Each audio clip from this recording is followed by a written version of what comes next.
जिनका अरबों रुपया सहारा परिवार में फंसा हुआ है, चाहे वो रिकरिंग डिपॉजिट के माध्यम से हो, शेविंग अकाउंट्स के माध्यम से हो या विभिन्न बॉन्ड्स के माध्यम से हो। 512 करोड़ रुपये आज डूबा हुआ है सिरगोमिया रीजन में। अब राज्य और देश में समझ सकते हैं इस मामले को लेकर हम लोग पहले भी सदन में उठा चुके हैं कि सहारा परिवार में जिनका भी निवेश है, परिपक्वता राशि है, जो भी निवेश करता है उनके राशि का भुगतान हो, सेविंग अकाउंट्स के माध्यम से हो या विभिन्न बॉन्ड्स के माध्यम से हो। अब अगर अपने ही क्षेत्र की बात करें तो सिर्फ गोमिया रीजन में 512 करोड़ लोग डूबा हुआ है, तो 512 करोड़ रुपये आज डूबा हुआ है सिर्फ गोमिया रीजन में। अब राज्य और देश में समझ सकते हैं इस मामले को लेकर हम लोग पहले भी सदन में उठा चुके हैं कि सहारा परिवार में जिनका भी निवेश है, परिपक्वता राशि है, जो भी निवेश करता है उनके राशि का भुगतान हो। और आज फिर से हम लोग सरकार का ध्यान आकर्षित करने के लिए यहाँ पर बैठे हैं। निश्चित रूप से केंद्र सरकार, राज्य सरकार भी अपनी जिम्मेवारी से भाग नहीं सकती है। ये राज्य का विषय है, राज्य की जनता है, राज्य की जनता का अरबों रुपया फंसा हुआ है। और ऐसी स्थिति में राज्य सरकार चुपचाप सो नहीं सकती है, राज्य सरकार को भी पहल करने की आवश्यकता है। राज्य सरकार की जिम्मेदारी तो पैसा डूबा है निश्चित, लेकिन क्या राज्य सरकार का जिम्मेवारी नहीं कि राज्य सरकार केंद्र के स्तर पर पहल करे, आरबीआई के स्तर पर पहल करे, तो ये कोई भी सरकार अपनी जनता के जवाबदेही से भाग नहीं सकती है। यहाँ की जनता का अरबों रुपया डूबा हुआ, राज्य सरकार आंख बंद करके चुपचाप सो नहीं सकती है। सरकार को भी ध्यान में लेना चाहिए, संज्ञान में लेना चाहिए और कैसे भुगतान हो इस दिशा में राज्य सरकार भी पहल करे।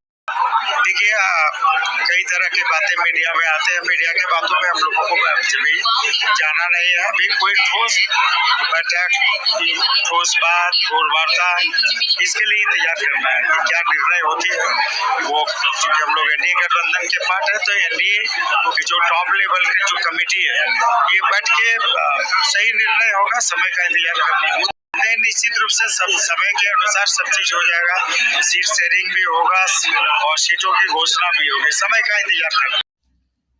सहारा निवेशकों के पक्ष में विधायक लंबोदर महतो विधानसभा में धरना। जी हाँ साथियों, आपने इनका जो अभी इंटरव्यू देखा, सुना।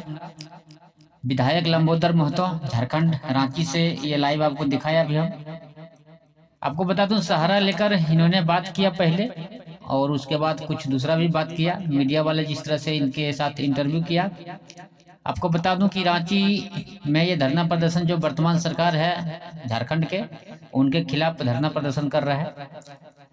मेरे को लगता है कि सहारा सिर्फ एक नाम है, बाकी इनके बहुत सारे रीजन हो सकते हैं।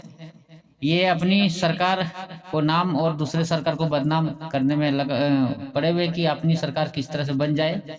ये आपको सच्चाई बता दूं कि इनका जो मेन रीजन है, देखिए सबसे बड़ा जो समस्या है, समस्या को ये लोग जड़ पकड़ता है। जो नेता लीडर बड़े होते हैं ये लोग समस्या का जड़ पकड़ता है कि सबसे बड़ा समस्या भी क्या है। अगर भारत का सबसे बड़ा समस्या अगर फिलहाल देखा जाए 2-3 साल से, तो सहारा का मामला है, सहारा व चिट फंड कंपनी का मामला है। इससे बड़ा कोई समस्या 2-3 साल से है ही नहीं। जब से सुब्रत रॉय ने लाइव आकर बोलना छोड़ दिया 2022-21 के लगभग में, वो लाइव आके एक भरोसा देते आ रहा था, उसके बाद से वो 1 साल गायब हो गया। सुब्रत रॉय गायब हो गया, उसके बाद इस दुनिया से भी चला गया। उसके बाद से लोगों में खलबली मच गया कि सुब्रत रॉय अब लाइव भी नहीं आ रहे, कुछ बोल नहीं रहे हैं। और उसके बाद से दुनिया से चले भी गए तो लोगों में और खलबली मच गया। तो लोगों को एक उम्मीद जो था वो खत्म हो गया सारा पैसा मिलने का, और वो धरना प्रदर्शन अपना अपना तरीका से करना चालू कर दिया है। एक तो पहले सुब्रत रॉय के बाद फिर भरोसा में लोग बैठे हुए थे, लेकिन वो भरोसा खत्म हो गया। लेकिन जब लोग आंदोलन करने लगे तो दबाव आया बहुत सारे विधायकों के ऊपर, नेताओं के ऊपर। जब दबाव आया तो दबाव ऊपर तक पहुंचा, और ऊपर तक जब पहुंचा तो अमित शाह जी ने सामने आकर और उन्होंने फिर भरोसा दिया कि हम सबका पैसा दिलवाएंगे। जिस तरह से उन्होंने बताया था कि 4 सोसाइटियों का, विशेष करके सहारा का 4 सोसाइटियों का पैसा 86,000 करोड़ रुपया जो डिपॉजिट है, मूलधन है, उसका ब्याज सहित हम लौटाएंगे। लेकिन पहला जो टर्म रहेगा, पहला जो नंबर 1 में 10,000 से नीचे लोगों, जिसका पैसा 10,000 से नीचे जमा है, उसका पैसा पहले मिलेगा, उसके बाद अगला धीरे धीरे सबका मिलेगा। ऐसा उन्होंने भरोसा दिया था अमित शाह जी ने। लेकिन सुब्रत रॉय भी फेल हो गया, अमित शाह जी भी फेल हो गया, और देश में जितने नेता लीडर आज तक भाषण दिए हैं, सहारा को लेकर बोले हैं, अभी देखा जाए तो लगभग सबका बात फेल ही है। और ये चुनाव जीतने के लिए सहारा का बात उठाते हैं। जब उनका चुनाव का समय आता है तो सहारा लेकर बात करते हैं, और जो चुनाव खत्म हो जाता है तो पता नहीं गायब हो जाते हैं। फिर जो निवेशक हम लोग हैं वो नेताओं के पीछे पीछे घूमते हैं और वो लोग को तेल लगाते हैं, खुशामद करते हैं कि आप इसका बात बोलिए, वहाँ जाके बोलिए।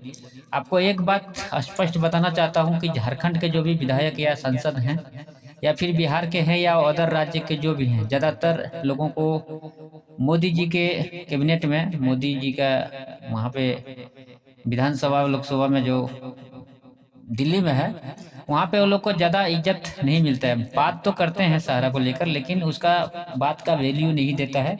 अमित शाह जी और मोदी के सामने सब फेल है।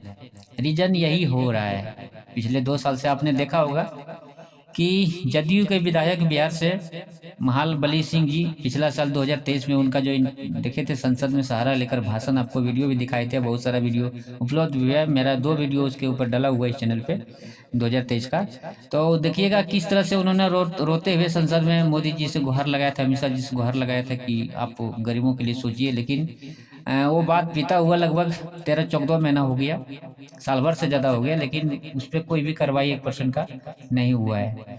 जदयू का विधायक जो नीतीश जी का सरकार में आता है और उनके साथ चुनाव भी लड़ा और जीता भी और सरकार बनाया भी है, लेकिन जो मेन मुखिया है ना, जो नेता लीडर है, जो भी सांसद विधायक है, वो लोग तो अपने तरफ से कोशिश करते हैं कुछ लोग, लेकिन जो उसके ऊपर बैठे हुए हैं, जैसे कि जदयू के विधायक महाबली सिंह जी बोले, ऊपर जदयू के मेन जो मुखिया है नीतीश कुमार जी है, नीतीश कुमार जी को इससे कोई लेना देना नहीं है। गरीबों का पैसा मिले या ना मिले, उसको कोई लेना देना नहीं है। नीतीश जी बिहार में आज जीते हैं वापस चुनाव, तो 2 रीजन है, या तो लालू जी का जो पार्टी है वो सामने नहीं आ रहे हैं, खुल के नहीं आ रहे हैं, वो एक जिस तरह से आना चाहिए गरीबों के साथ उनको नहीं आया है, उन्होंने भरोसा पहले खो दिया, वो भरोसा नहीं बना पा रहे हैं देश अपने राज्य के साथ। और दूसरा रीजन है कि नीतीश जी जब तक हैं तब तक हैं, नीतीश जी मतलब कुछ काम किए हैं अच्छा, तभी अभी तक वो जीत रहे हैं।